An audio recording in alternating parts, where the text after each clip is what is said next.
Hi. I thought this was such of a necessary message to talk about today. You know, our blind side, as we focus on our ministries and as we begin to prepare for our daily chores, one of the things I've noticed in this hour that we become so busy until it's a downside for us. We can't seem to focus on the areas that we need to focus on the most, and that is to show love. Show love to those who may be wounded right next to us. I like what the old folks always say, don't start trying to go around taking care of somebody else. Clean up around your own front door first. Same thing, take care of your family. Every church, every ministry is a group of people that represents the church. And so we become a family of fellowship of the Spirit of God that rests in our relationship, that rests in our families and our churches. But I've been so concerned I've seen so many leaders who work really hard, especially when they're leaders inside of a church where they're serving. And many times we get this blind side, this downside of our focus. It becomes a very negative obsession to the point that we get so busy, as I said before, because I'm truly a testament of that. I've been so busy over the years doing ministry. Sometimes you'll forget those who work so diligently close to you. And it's not that you do this intentionally, it's just that we get so overwhelmed with ministry and we get so obsessed and we stay so focused and getting everything done. We want to make sure we give excellence to the point that everything is just revolving around that. We're not paying attention to the natural things that go on in people's lives, such as having problems with their children, having problems in their marriage, having problems in their finances, and even in their bodies, or being sick sometimes, trying to press on to stay, faithful, to stay loyal to those that they're serving. And in this time, I wanted to bring this message out because we've got to pay attention to those who could be wounded, to those who are so faithful, who are quiet, who are not mumbling, who are not grumbling, who are not complaining. But we're so busy, we get so exhausted, we get so tired of these assignments that we have to do in the earth, and not just for the ministry, but for our own personal lives, to the point that we just go home, we finish the ministry, and we say, I thank you, I appreciate you, but we just don't take that extra step. We've got to start taking it another step by trying to look a little bit closer to those who hold our arms up in ministry, for those who serve and volunteer for us, because many times these people are stressed, they're burdened, and because we're so stressed with the burdens of the ministry, and because we're so busy with all the business of the ministry, this busyness and this business side have really blindsided us, and we cannot see those who are wounded and hurting right next to us.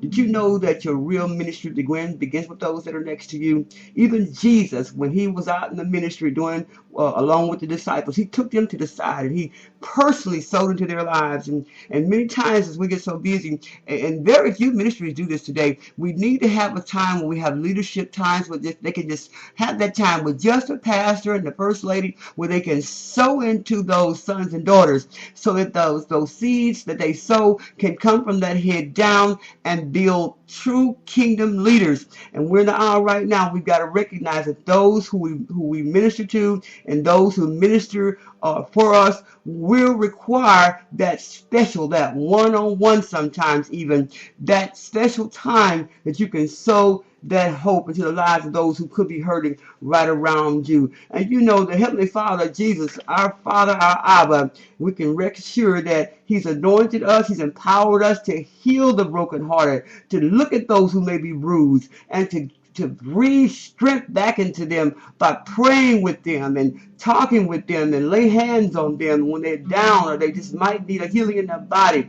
In this broken generation, God insists on us to love one another, and it's very clear that in this first commandment that he said, I give unto you, and that's in John 13:34 and 5, he said that ye love one another as I have loved you, that ye also love one another. By this shall all men know that you are my disciples, and if you have love one for another. See, what is happening today is we don't demonstrate that love in the fashion that God is looking for us to do. When Jesus is trying to show us something, even if it seems too hard, because he said it all works together for our good. But when we're in this stressful place, when we're in this tight place, where it seems like things are not, coming together financially or emotionally, or in our bodies, we're challenged with something, many times God will allow these things to come so that it can buffet us, so things can change in our lives. And while we're in this place, he sometimes will also talk to us and say, Dr. Murphy really needs you to call her because she's really being challenged. Did you notice how she was quiet today?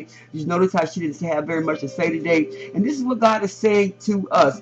This is the time we got to recognize that those who are truly dedicated, those who are there, who are doing their very best to serve us, we've got to realize that they could be wounded while serving right next to us. I want to slow this down because I want to give a couple of nuggets and make you understand that even though this person may be in trouble many times, they may be blindsided with this oversight because you feel like they're so strong and they're so anointed. Even the most anointed people need someone to stand in the gap and pray for them. Even the most anointed people need someone to lay hands on them and command oppression and depression to leave them. And so I'm saying this to say that those people who never cause you any trouble, those people who never, let's say, I have a need or anything like that, those are the ones that are truly, most of the time overlooked while they're serving, diligently trying to be there for you. And then remember this, your most supportive people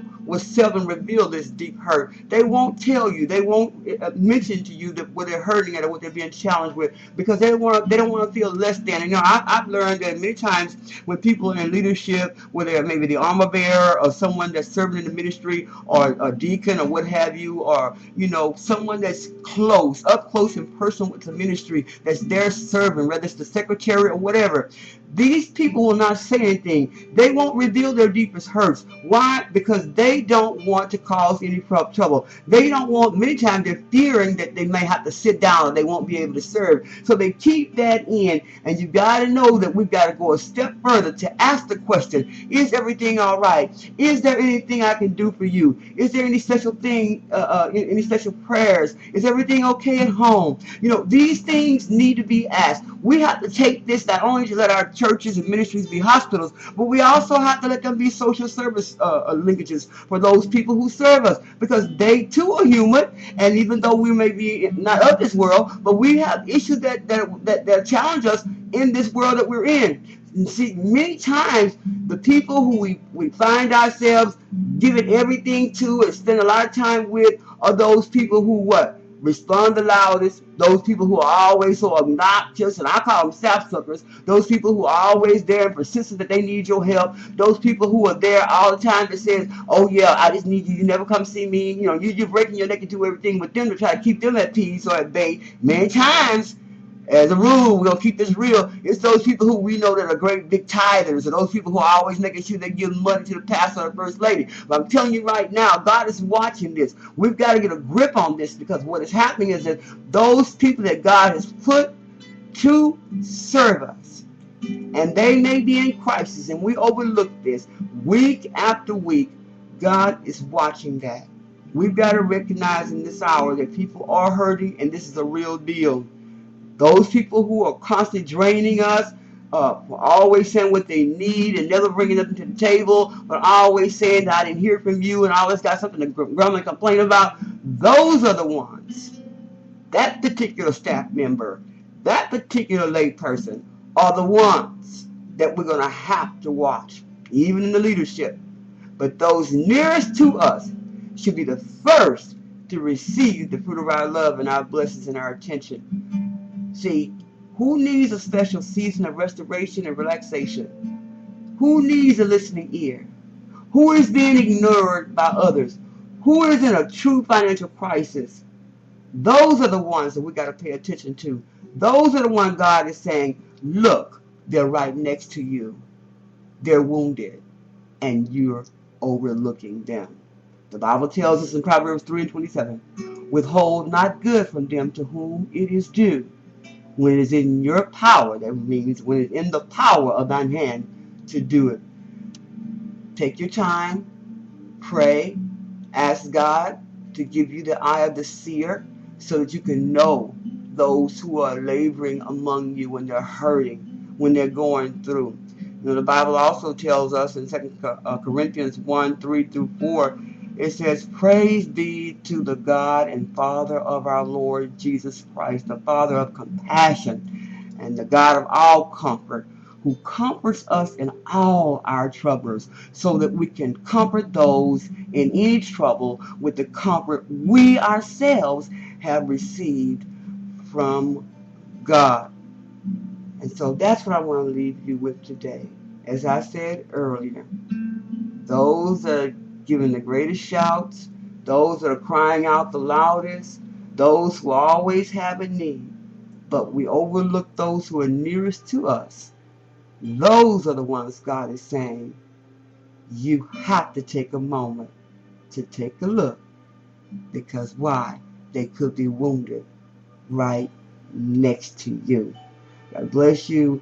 I pray that this message has opened your eyes in the spirit to see how to respond to those who could be hurting or wounded right next to you.